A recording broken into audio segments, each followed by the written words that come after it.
In this video, I'm going to talk about why you should abandon women and go your own way.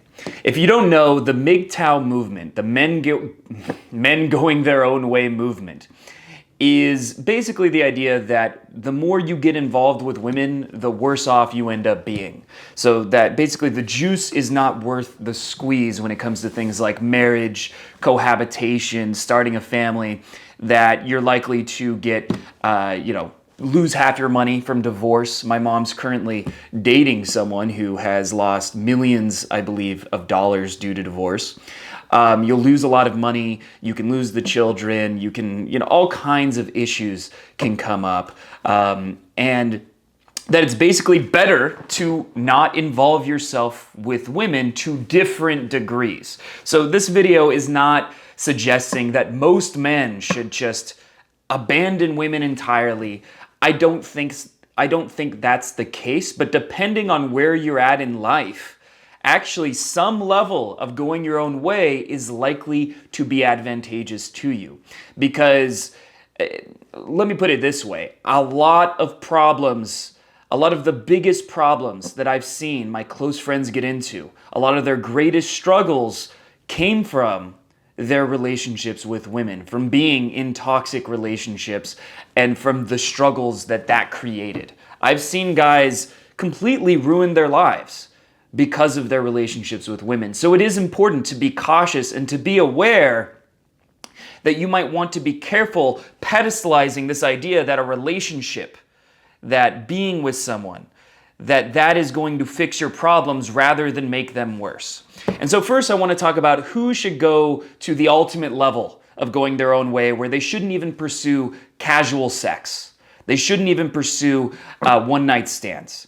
And this is something that I believe, if your life is not in order, so you do not have a decent job, you are not doing well in college, you are living with your parents, you have a lifestyle that is just not ideal, right? You have the video game in mom's basement kind of lifestyle, right? You don't have much going on in your life. You're not getting out, going into the world, doing things. You don't have hobbies, and your life is just basically small.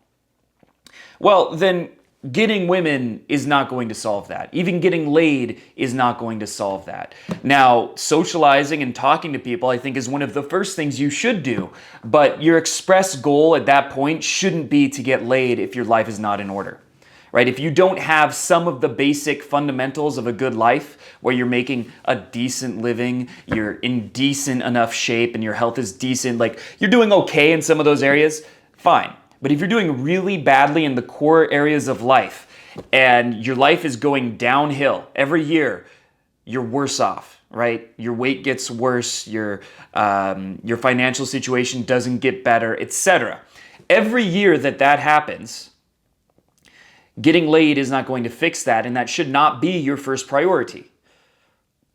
I said that interestingly, but it really shouldn't be the first thing you focus on, and focusing on it too much is focusing on, it's like chasing a dragon, right? If you ever remember Heroin Hero from South Park, it's chasing the dragon. Like, it can give you some stimulus, it can give you a dopamine rush, a feeling of accomplishment, all those things. Getting laid can have benefits, but it's not as important as having a decent career, having a life purpose. That is far more important, and that's what you should be dedicating your free time to first. And then once you're on the right path, once you are improving your life, it's on an upward spiral, then you want to integrate the casual sex and dating and stuff like that. Now, the next level for MGTOW, and by the way, there's one level where you like abandon society entirely. That's something I can't, I'm not on that level of enlightenment. I'm not there yet, so I can't really talk about that. So we're starting at level 3. But the next level is where you do not have any long-term relationships with women. So you don't have any committed relationships. You just have casual sex. You just have encounters, if you will. You might pick up a girl at a bar, but you don't get into a loving relationship. You abandon that. This is where I think most men realistically should be. I think the majority of guys are not ready for a relationship that will be healthy. And I would also say the majority of women are also not ready for a relationship that will be healthy. And this has a lot to do with societal conditioning and our self-esteem. We are taught throughout our entire life that the solution to our problems is love, is a relationship, that is going to fix us. I mean, I've been in relationships where I wasn't in the relationship because of how great the other person was. I was in love with the idea of being in a relationship. And there's a good chance you can relate to that. This feeling of completeness, this feeling that they're going to fix your problems. Daniel Sloss has a comedy special called Puzzle Pieces or Jigsaw. Actually, it's called Jigsaw that explains this very well. Basically, the idea is we learn psychologically to see a significant other, to see a woman as that final jigsaw that completes the puzzle, which is your life. The problem with that is that they can never live up to the expectations you put on them. They can never fill any void in your life the way you think they will. And when you put someone on this pedestal of being the solution to your problems, of being a magic pill, then you end up disappointed, and it creates greater and greater cognitive dissonance, the stress, the arguments, the fighting. That all happens because the mirage, the illusion of what you want the person to be, can never be reality. And you are not ready for a relationship until you can completely get rid of that, until you can feel like you are good enough, like you are complete on your own. And that's easier said than done. But I think the key to be aware of is to ask yourself, are your relationships toxic or are they healthy? Are they mostly joyful and they're rejuvenating, right? They're a sense of replenishment. There's somewhere that you go to relax, to be with your significant other. Or is it a lot of arguing, a lot of fighting, a lot of stress, a lot of these disconnected feelings? And for the majority of people, it's the latter. Their relationships are more pain than they are intimacy and connection. And if that's you, you could blame it on the women you're with, or if you're, a woman watching this, the guys you're with, you could blame it on that, or you can accept that it's at least partially because of who you are. Because you are not someone who is ready for a relationship, and that you attract what you are. You attract toxic relationships because you don't know how to have a healthy relationship yet. You don't have a healthy relationship with yourself yet. And until you do, until you are able to truly love yourself on your own, and I know that's kind of it's a cheesy phrase, love yourself, but I think that's the most accurate way to put it. Until you are able to reach that point where you genuinely don't need a relationship, you don't feel like it's a need for you to check off, right? It's a box that needs to be checked off for you to be happy. Until you let go of that, I don't think pursuing long-term relationships is going to make you happier. Casual relationships can be fun. They can be exciting. They can help you get a feel for what you want and what you don't want. They can also help you build your self-esteem and to basically get more of an abundance mentality where you have different options for a relationship. But outside of that, an actual committed relationship is likely to do more harm than good.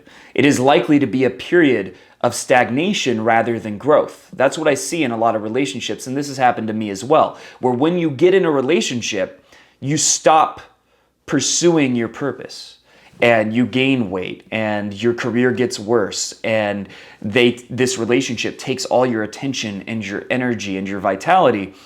And if you're not ready to be in that kind of committed relationship, and you're not someone who is at a high enough level of self-esteem to connect with other people, to connect with women who are the same way, then you're going to end up in the type of relationship where you drain each other's energy and that you take from each other more than you give, and that it's really a competition between the two of you rather than a collaborative effort where you bring each other up. And so I would say really consider, look, some of the ideas of MGTOW I think are over the top. Some of them are a bit misogynistic and coming from a dark place because they were hurt.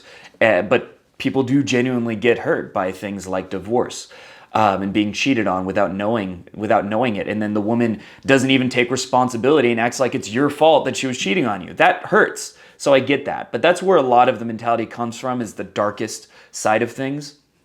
And I think some of the beliefs in MGTOW take it too far. But the idea that you may not be ready for a relationship, that a relationship may not be good for you, I think that's something to seriously consider, and to even maybe have rules with yourself that you will not get in a relationship until X happens. A way to do this is, I will not get into a relationship unless I've been with the person for 6 months. Because after 6 months, you've generally gotten past the honeymoon phase and you know what the relationship is really like. So I'm not going to move in with someone unless I've been with them for a good amount of time. I'm not going to make it a committed relationship unless I've been with someone for a good amount of time, because all the toxicity tends to come out within the first 6 months. And if you overcommit, you start moving in together, you decide we're boyfriend, girlfriend, and you do that within a month. Well, guess what? That relationship is likely to become very toxic, and it's hard to detach once you do that. You think it would be easy. I'll just break up if it gets toxic. I see it happen every day. I see it happen all the time. So it's easier said than done. Be very cautious with getting into relationships, and don't do it unless you genuinely are happy with who you are as an individual, not as part of a relationship or needing someone else. That is my advice to you today. If you enjoyed this video, make sure to subscribe to my channel, hit the bell button, and I'll talk to you tomorrow.